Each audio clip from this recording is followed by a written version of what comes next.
Graça e paz, meus amados irmãos. Graça e paz, pastor Arthur Batista, que está na direção dessa escola bíblica de hoje. Nós queremos, nesse momento, trazer a nossa participação dentro da lição de número 13 da nossa escola bíblica dominical, uma escola a serviço da família cristã, que tem a temática de hoje, voltados os olhos para a bendita esperança. Sim, nós estamos trabalhando a finalização dessa temática dentro da revista O Verdadeiro Pentecostalismo, certo? Nós estamos também trazendo uma verdade acerca da atualidade da doutrina bíblica sobre a atuação do Espírito Santo. Então, nesta lição que quero apresentar aqui para vocês, que está nos acompanhando, esta lição aqui, que traz como comentário o nosso pastor assembleano, o pastor Ezequias Soares, de Jundiaí, São Paulo, trazendo assim um encerramento sobre este tema, voltado os olhos para a bendita esperança. Pois entendemos que o crente, quando ele é revestido com o Espírito Santo, quando ele tem o Espírito Santo em sua vida, quando ele se deixa ser dirigido pelo Espírito Santo, ele atua de maneira satisfatória para a sua vida aqui na terra e para a sua vida futura, na esperança de ver o Senhor Jesus Cristo cumprir em sua vida a esperança, o arrebatamento, o viver saudável, o viver sadio nas mansões celestiais.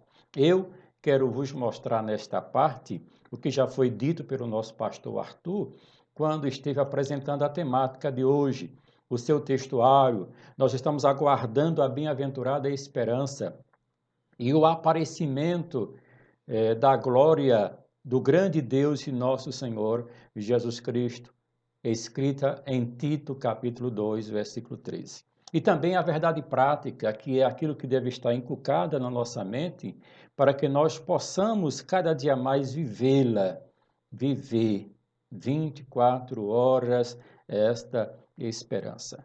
A nossa esperança é algo vívido, ou seja, agir e agir da vida real.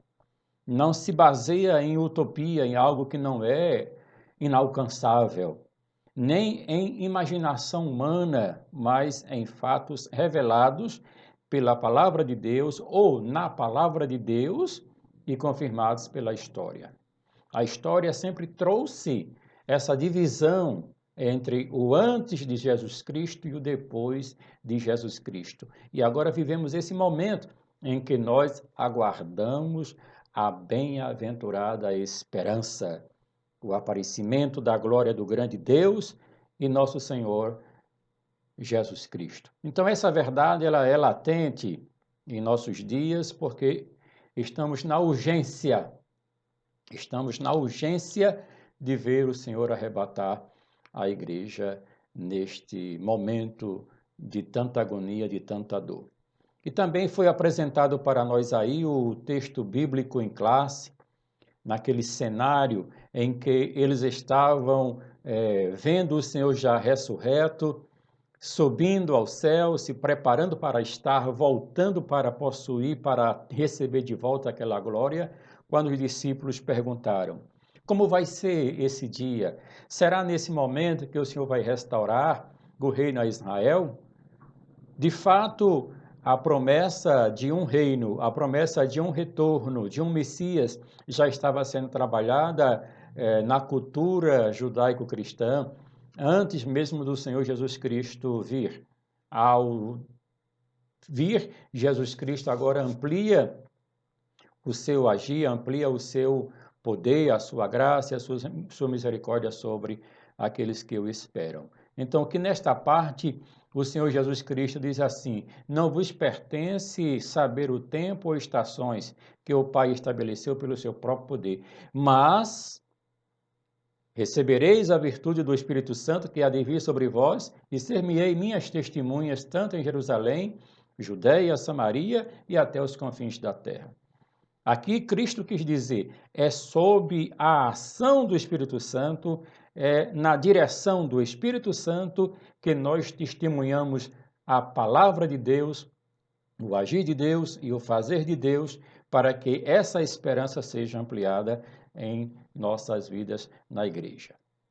Foi apresentado também, em breve o Senhor virá, o primeiro ponto. O segundo ponto, a necessidade de vigilância, que é o que eu estarei fazendo daqui a pouco, apresentando esse tema do ponto 2. E também a lição traz um terceiro ponto, que é vivendo com fidelidade, que isso vai ser apresentado pela nossa irmã Maria Helena. No entanto, o objetivo geral da nossa lição nesta manhã, como já foi citado mais uma vez aí na abertura desta nova escola, apresentada através do canal do pastor Arthur, o objetivo geral é voltar os olhos para a bendita esperança. Tire a sua esperança daquilo que é passageiro, tire a sua esperança daquilo que é momentâneo, tire a sua esperança daquilo que é humano, daquilo que é terreno e coloque ela em Jesus Cristo. Esses são os objetivos gerais da nossa escola nesta manhã. E nós temos por objetivos específicos que cada ponto da lição trata e nós queremos aqui continuar apresentando para você. A afirmação, o Senhor Jesus Cristo breve virá. O Senhor Jesus virá. Não é promessa de carochinha, não é história de carochinha, é uma verdade bíblica.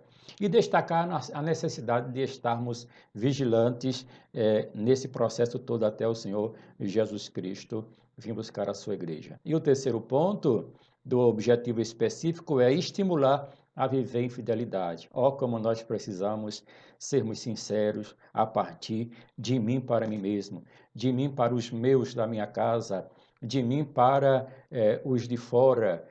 E alguém pode até dizer, mas o mundo não é assim, não interessa. O que nós temos que fazer é sermos fiéis ao Senhor, partindo do pressuposto que eu devo agradar ao Senhor, porque eu estou esperando a sua volta.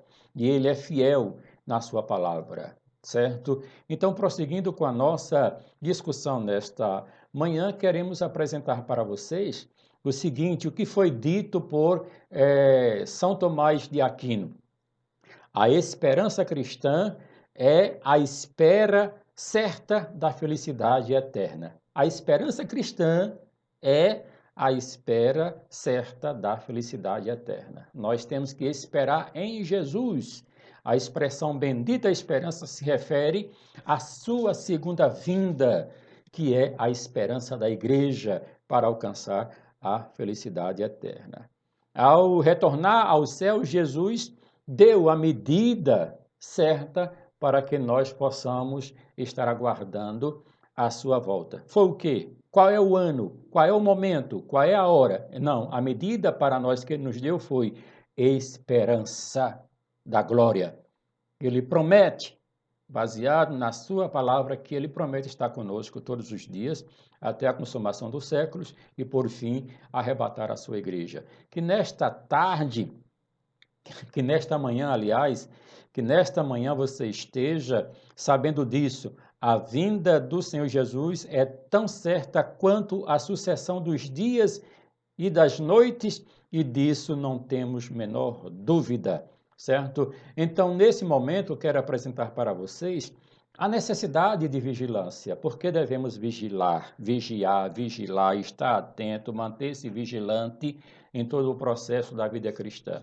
Porque ela ajuda o estudante da palavra de Deus a refletir acerca da importância da vigilância, mostrando que deve estar ou deve ser encarada como uma disciplina espiritual, tal como a oração e a leitura da Bíblia. Pois bem, está aí a necessidade da vigilância, porque ela tem o pressuposto de ajudar o estudante da palavra de Deus a refletir acerca da importância da vigilância, mostrando que esta deve ser encarada como uma disciplina espiritual, tal como a oração e a leitura da palavra de Deus.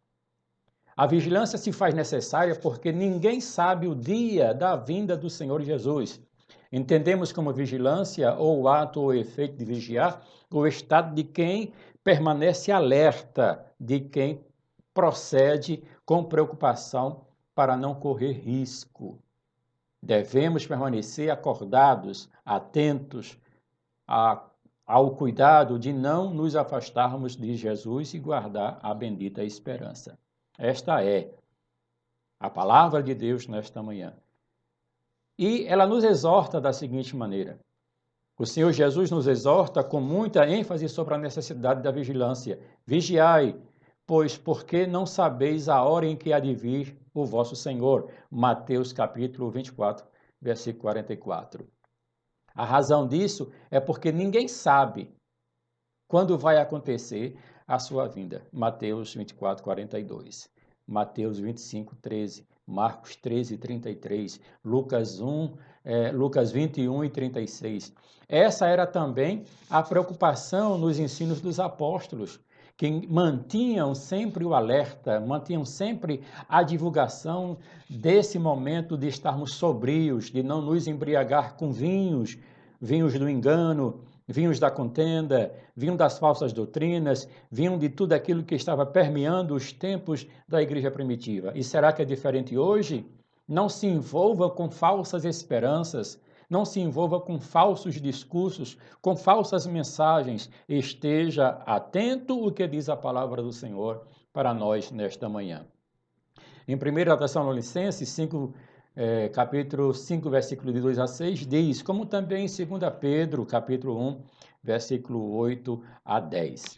E uma das coisas mais importantes foi o que o Senhor Jesus Cristo disse: quando eu for e vos enviar o Consolador, ele vos fará lembrar das palavras que eu vos tenho ensinado. Então, acerca da vigilância, o ensino já estava sendo praticado pelo Senhor Jesus Cristo na igreja primitiva.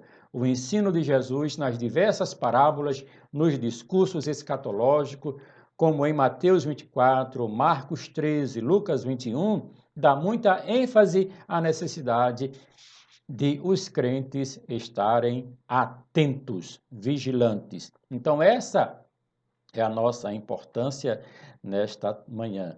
E cuidado, nós fazemos aqui um alerta. Cuidado, os alarmes falsos. Tem muita gente dizendo muita coisa que o Senhor não disse, que não está na Bíblia Sagrada. Muitos líderes e grupos religiosos arriscaram-se em marcar datas da segunda vinda do Senhor. Não. É o Espírito Santo que vai tocar a trombeta no nosso íntimo. É a ligação que temos, é a natureza divina que está em nós, através do Espírito Santo, que vai nos despertar para sermos arrebatados. É um erro tentar adivinhar os tempos, as estações, pois só Deus conhece dia e hora. A palavra de Deus rejeita todas as falsas expectativas acerca da vinda de Cristo. Essa maravilhosa doutrina tem como objetivo trazer esperança aos crentes, não a incredulidade, a falsa expectativa e os alarmes falsos. Então, nessa síntese desse tópico é este: é preciso estar vigilante quanto à vinda do Senhor e prevenidos contra os falsos ensinos. Pois bem, aqui está a minha palavra nesse tópico 2 sobre tudo isso. Nós precisamos estar definidos quanto à nossa razão e existência de fé no Senhor Jesus Cristo.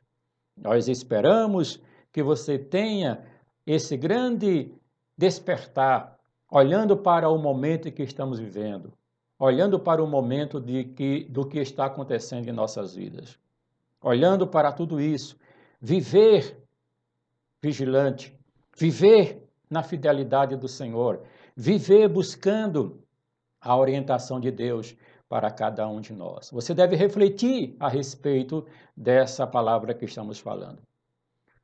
O que se conclui de tudo isso é que o Senhor Jesus Cristo virá buscar a sua igreja. Nós não sabemos, mas porém se aproxima a sua volta. E que muitos líderes religiosos não devem arriscar esse momento, e sim ensinar o seu povo a aguardar em silêncio a salvação que vem do Senhor. Bom é ter esperança e aguardar em silêncio a salvação que vem do Senhor. Que nesta manhã Deus possa te abençoar grandemente e eu aqui encerro a minha participação e você reflita sobre isso. Qual o significado de tudo isso que está acontecendo em nossos dias e como nós devemos manter firme a nossa esperança. Amém.